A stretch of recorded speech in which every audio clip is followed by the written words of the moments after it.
oração. Não tem outro caminho. Todos os dias, eu já citei isso aqui e vou citar, todos os dias eu oro pelos meus filhos, todos os dias, por 3 coisas. Eles já têm Jesus no coração, então eu oro por 3 coisas específicas. Eu oro pelo casamento deles, eu oro pela missão que eles têm, trabalho, profissão, e pelo ministério que eles vão desenvolver. Eu tenho que orar. Quando seus filhos estão dormindo, isso não altera a oração, mas vai lá no quarto deles, senta sem que eles percebam, ora por eles. Toda vez que você vai sair, você que tem carro, né, e você vai sair com seu filho, ore com ele.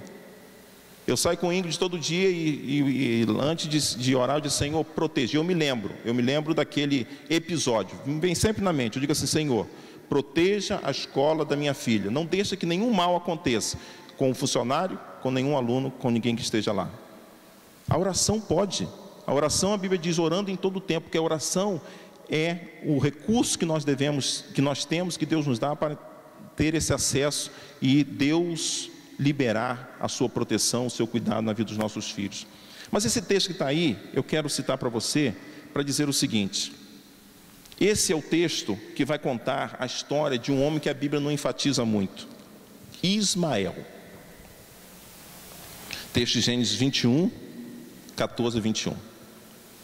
Você sabe que Deus prometeu um filho a Isaac. Desculpa, rebobina.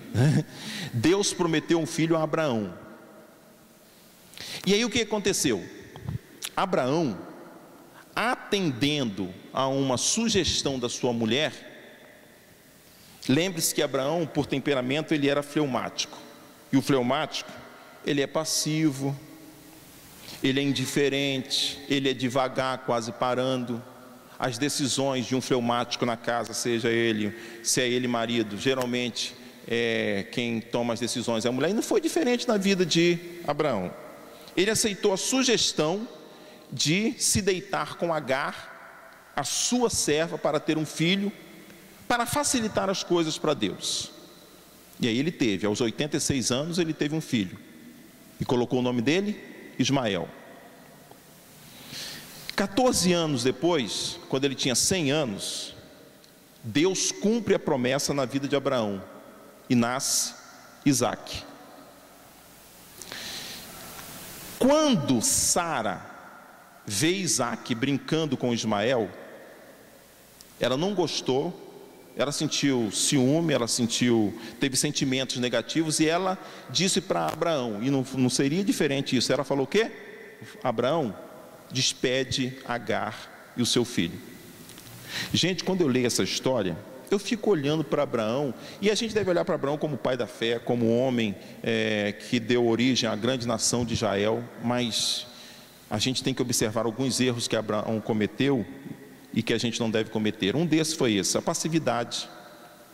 E aí, quando ele aceita, por exemplo, essa sugestão de Agar, Abraão foi extremamente mesquinho. A Bíblia diz que ele pega um odre, e ele pega pão, e ele dá para Ismael e Agar irem embora.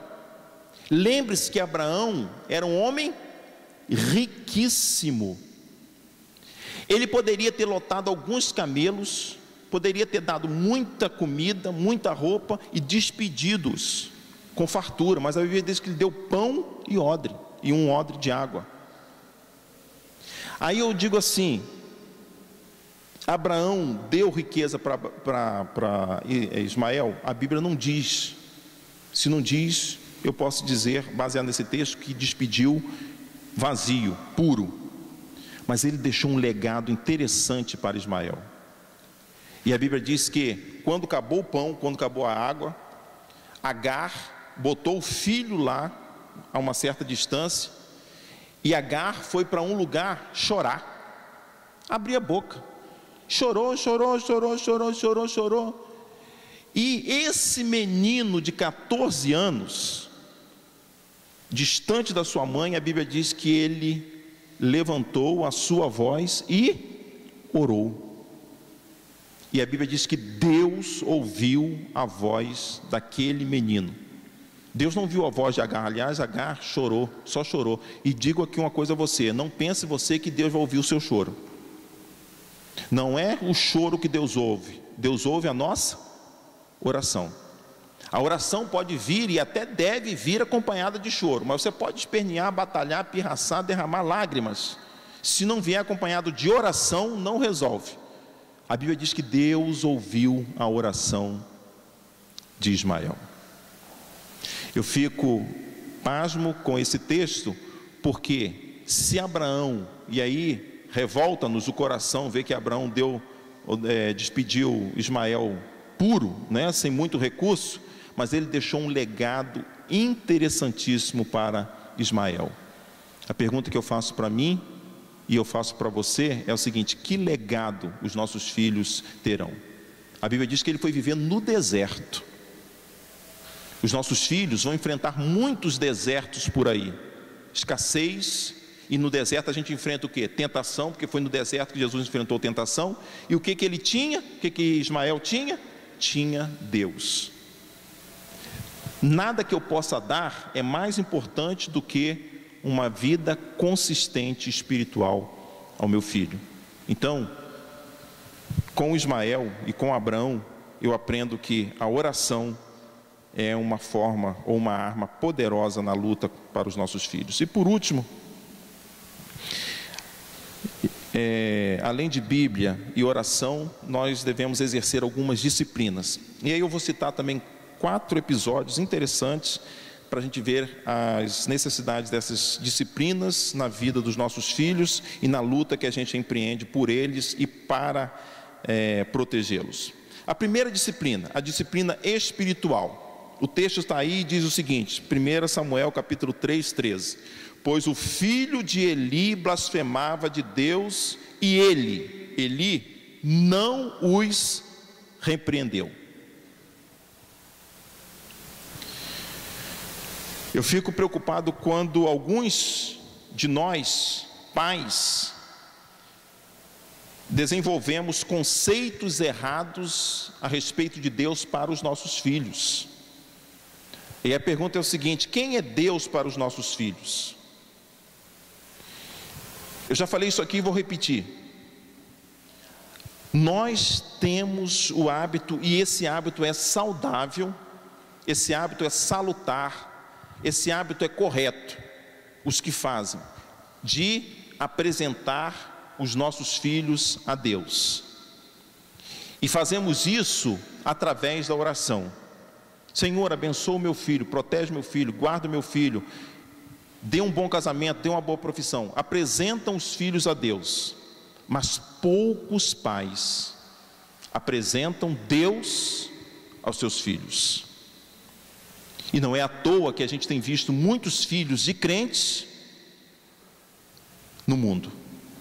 Queridos, Deus não santificou os úteros, os ventres das nossas esposas e mães para criarem filhos para povoar o inferno. Amém? Os nossos filhos não foram criados por Deus, ainda que você tenha se convertido depois dos filhos terem nascido, eles não podem ir para o inferno. E eu não posso me alegrar com isso, em saber que meu filho, que minha filha, está afastado, ou está se desviando, ou está indo, ou tendo um comportamento que não agrade ao Senhor. E eu não estou falando aqui de igreja, não. Eu estou falando de comportamentos espirituais, que estão relacionados ao relacionamento dele com Deus. Então, Eli, quando viu que os seus filhos, Ofni e Finéias, que eles blasfemavam contra Deus, Eli, o sacerdote, Eli era alguém que era líder religioso em Israel, não repreendia.